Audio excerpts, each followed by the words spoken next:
नमस्कार। आज के हमारे ई लेक्चर का टॉपिक है द्वंद्वात्मक भौतिकवाद यानी डायलैक्टिक मटेरियलिज्म, जो कि BA थर्ड ईयर के सिलेबस का भाग है। आगे स्टार्ट करते हैं। द्वंद्वात्मक भौतिकवाद मार्क्स के विचारों का मूल आधार है। इनके अनुसार विश्व की सभी समस्याओं के समाधान में यह हमारा पथ प्रदर्शन करता है। द्वंद्ववाद की धारणा मार्क्स ने हीगल से ग्रहण की थी। हीगल मार्क्स के गुरु एवं पथ प्रदर्शक थे। हीगल से मार्क्स ने बहुत कुछ सीखा है। मार्क्स ने हीगल के द्वंद्ववादी दर्शन का बाह्य आवरण तो स्वीकार किया, किंतु उसकी अंतर्वस्तु यानी आत्मा को स्वीकार नहीं किया। यही नहीं बल्कि उन्होंने हीगल के विचारों से भिन्न प्रकार के विचार प्रकट किए और हीगल के दर्शन की आलोचना भी की है।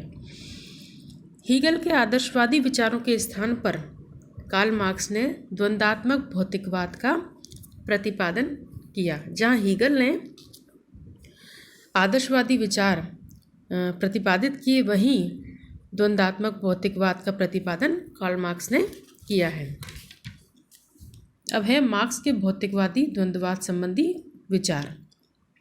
मार्क्स ने हीगल के द्वंद्ववादी विचार तो ग्रहण किए, किंतु उनमें बहुत कुछ संशोधन किया। मार्क्स ने अपनी प्रसिद्ध कृति दास कैपिटल में लिखा है, मेरी द्वंद्वात्मक प्रणाली हीगल की प्रणाली से केवल भिन्न ही नहीं बल्कि उसके विपरीत है। हीगल की रचनाओं में द्वंद्ववाद अपने सिर के बल पर खड़ा है।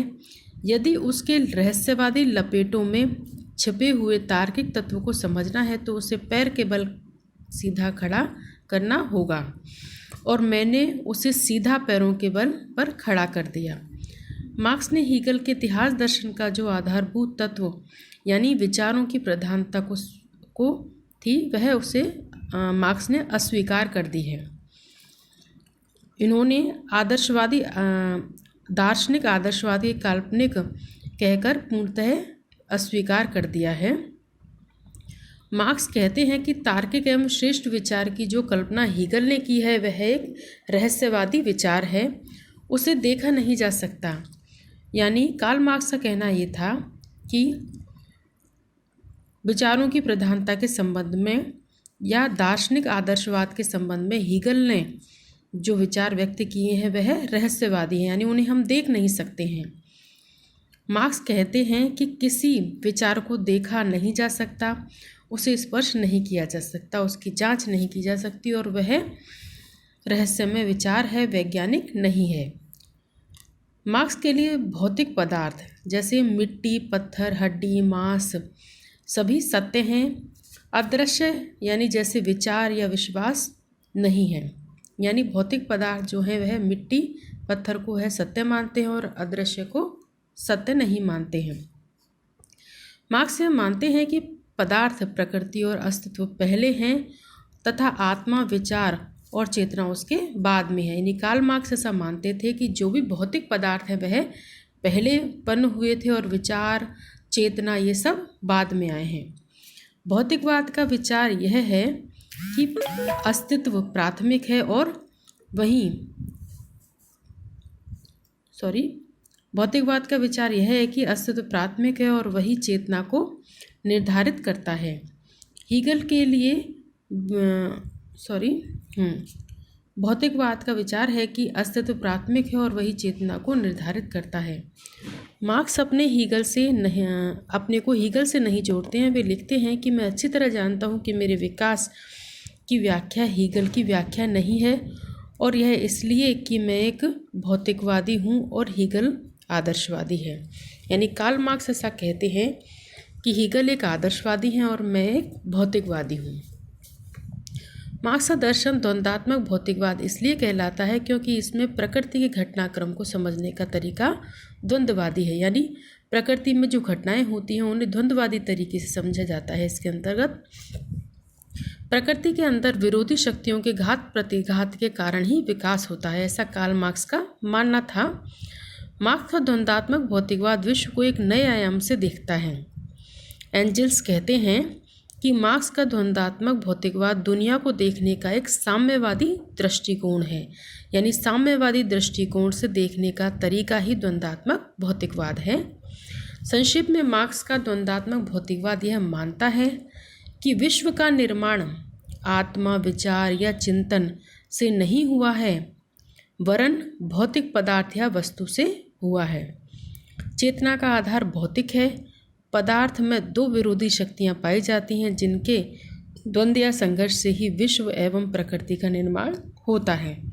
यानी कार्ल मार्क्स का ऐसा मानना था कि आत्मा, विचार या चिंतन से विश्व का निर्माण नहीं होता, बल्कि भौतिक पदार्थ या वस्तुओं से होता है। मार्क्स लिखते हैं कि पदार्थ चेतना की उपज नहीं है, वरन चेतना स्वयं पदार्थ की ही सर्वश्रेष्ठ उपज मात्र है। विचार को पदार्थ से जो सोचता है पृथक करना असंभव है। पदार्थ प्रत्येक प्रकार से परिवर्तनीय है। यानी कि कार्ल मार्क्स का ऐसा मानना था कि पदार्थ की उत्पत्ति चेतना से नहीं हुई है, वरन चेतना से पदार्थ से चेतना की उत्पत्ति हुई है। अब है कार्ल मार्क्स के द्वारा जो द्वंद्वात्मक भौतिकवाद के लक्षण बताए गए हैं, उनके बारे में हम विचार करेंगे। पहला है, द्वंद्वात्मक भौतिकवाद के अनुसार प्रत्येक वस्तु गतिशील होती है। कार्ल मार्क्स ने जिस द्वंद्वात्मक भौतिकवाद के बारे में अपने विचार व्यक्त किए हैं, उनके द्वारा कहा गया है कि द्वंद्वात्मक भौतिकवाद ऐसा मानता है कि प्रत्येक वस्तु गतिशील है और विकास सदैव पदार्थों में अंतर्विरोध एवं मतभेदों के पारस्परिक संघर्षों के कारण ही नहीं होता, वरन पूंजीवाद में ही पूंजीवाद के विनाश के बीच पाए जाते हैं। पदार्थ विश्व का मूल है और एक वास्तविकता है। चेतना के स्वरूप को पदार्थ निश्चित करता है, न कि चेतना पदार्थ के स्वरूप को। विश्व का वास्तविक संघर्ष विश्व का विकास संघर्ष की प्रक्रिया द्वारा होता है और यह संघर्ष विकास का मूल कारण है, ऐसा कार्ल मार्क्स का मानना था। विकास सदैव टेढ़े मेढ़े रूप में अर्थात सर्पिलाकार होता है। द्वंद्वात्मक भौतिकवाद प्राकृतिक जगत की आर्थिक तत्वों के आधार पर व्यवस्था करता है। अंत में उपयुक्त विशेषताओं से यह स्पष्ट है कि मार्क्स का द्वंद्वात्मक भौतिकवाद विश्व का आधार भौतिक तत्व या पदार्थ को मानता है, जो कि अपने आंतरिक स्वभाव द्वारा विकसित होकर अनेक रूप धारण कर लेता है। यानी द्वंद्वात्मक भौतिकवाद के अंतर्गत भौतिक तत्व या पदार्थ को प्रधानता दी गई है। यह विकास भौतिक पदार्थ में स्वाभाविक रूप से ही निहित एक आंतरिक विरोध द्वारा संचालित होता है। इसमें वाद, प्रतिवाद और संवाद, ये तीन अवस्थाएं होती हैं। विकास की यह प्रक्रिया सीधी एवं सरल नहीं होती है, वरन एक बिंदु पर आकर अकस्मात तीव्र विस्फोट हो जाता है। यही स्थिति सामाजिक परिवर्तन में क्रांति कहलाती है, जो कभी भी टाली नहीं जा सकती। प्रत्येक क्रांति के बाद नवीन सामाजिक व्यवस्था का जन्म होता है, जिसके परिणाम स्वरूप वाद प्रतिवाद में संघर्ष होता है और इसी में परिवर्तन और विकास का समस्त रहस्य छिपा हुआ है। यह नियम प्रकृति और समाज सभी पर लागू होता है। इसमें द्वंद्वात्मक भौतिकवाद का क्रांतिकारी रूप स्पष्ट होता है। द्वंद्वात्मक भौतिकवाद यह भी बताता है कि संसार की कोई भी घटना अलग थलग नहीं है, वरन विभिन्न घटनाओं में एक अंतः संबंध एवं पारस्परिक निर्भरता पाई जाती है। अर्थात कहने का अर्थ ये है कि द्वंद्वात्मक भौतिकवाद का आधार जो है भौतिक तत्व या पदार्थ हैं। इनमें जो है धीरे धीरे जो है टेढ़े मेढ़े तरीके से या परिवर्तित होकर जो है वह संघर्ष होता है, सामाजिक परिवर्तन होता है, क्रांति होती है, जिसे कभी भी रोका नहीं जा सकता है। वाद प्रतिवाद में संवाद होता है। वाद प्रतिवाद एवं संवाद की तीन अवस्थाएं होती हैं और यह परिवर्तन विकास का समस्त रहस्य रखता है। यह नियम प्रकृति और समाज सभी पर लागू होता है। अतः संसार की कोई भी घटना अलग थलग नहीं होती और सभी घटनाएं एक दूसरे से जुड़ी हुई होती हैं, ऐसा कार्ल मार्क्स का मानना था। धन्यवाद।